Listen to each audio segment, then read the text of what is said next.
Hi y'all, this is Sharon Dave Ghost Hunting Theories, and today is Vlog Friday. I thought today I would discuss the para-qualities of Sasquatch. Oh, you know what I'm talking about.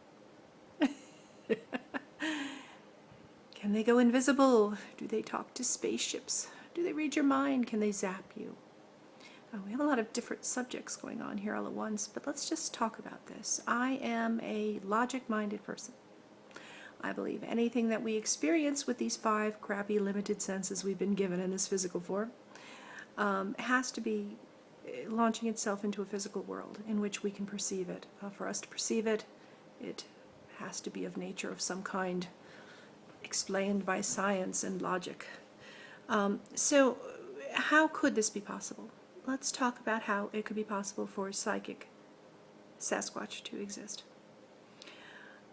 You have here in the wild a creature who's evolved with language, with walking capabilities, with intelligence enough to know how to hide quite well and keep itself hidden. And its primary agenda is to stay hidden. If your primary agenda is to stay hidden, you are a chameleon. You blend in with your environment. What capabilities has Sasquatch developed? We know humans have psychic capabilities. If they are obviously of our family, somehow related, then they too have them. That's a given. The question is, how do they utilize them? Well, in order for them to survive, those skills would have to be much more well-honed than ours. They would have to be utilizing a part of their brain and knowing how to manipulate it in order to have foreknowledge of things, to stay hidden, to know when there's danger and threat, to read who has good energy and who has bad energy. So it's really not all that infeasible that the Sasquatch people do have psychic capabilities. I am quite assured that they do. I don't think it's as woo-woo as people think. Some people think maybe they can control your mind, make you forget time.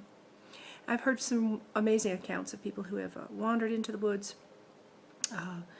found themselves just sort of stumbling along or in a place they didn't expect to be and don't quite remember how they got there or what their objective was, where they were walking in the woods, why they were there.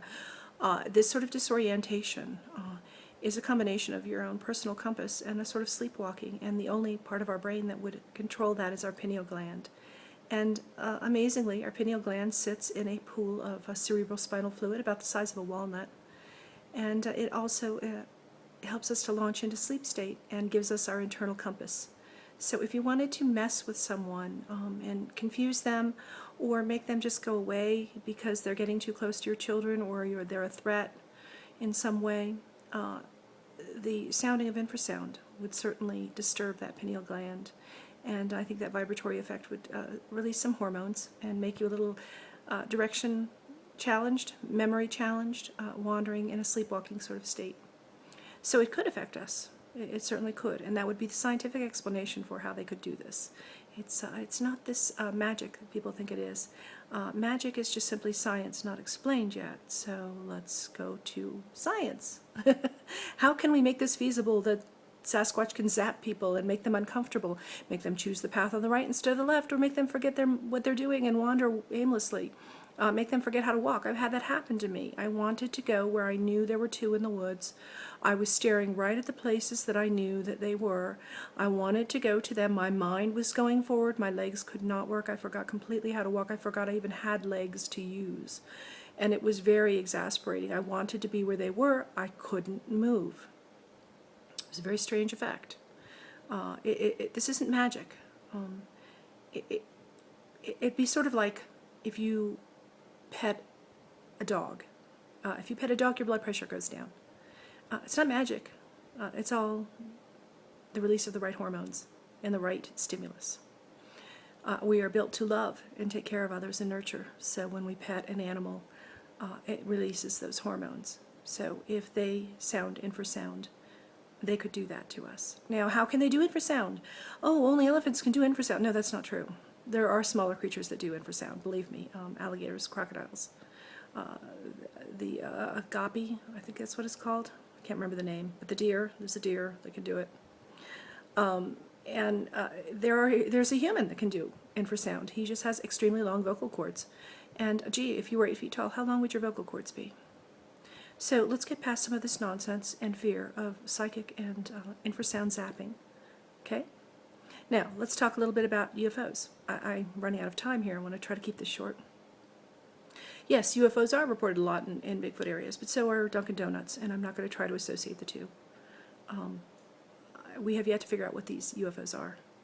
And for all we know, it could be our own government performing tests on these wandering, roaming people they know of. So it could be just incidental. We haven't really found a good connection there. Cloaking capabilities, I've covered that on the blog a little bit with Sasquatch hair. Yeah, I think it's absolutely possible. And I recently had a blog post up about what would happen if Sasquatch had chlorophyll in their blood. Another thing to think. We can explain all of this by scientific means. It's not magic. But we do have to open our minds about the capability of creatures. If we don't balk and get excited that a chameleon can turn green against a green background, then we shouldn't be nervous that Sasquatch might be able to use infrasound to make people uncomfortable. Make them move on. Please, leave the area. Thank you. You know, it's no different than yelling at your neighbor for their dog crapping on your lawn.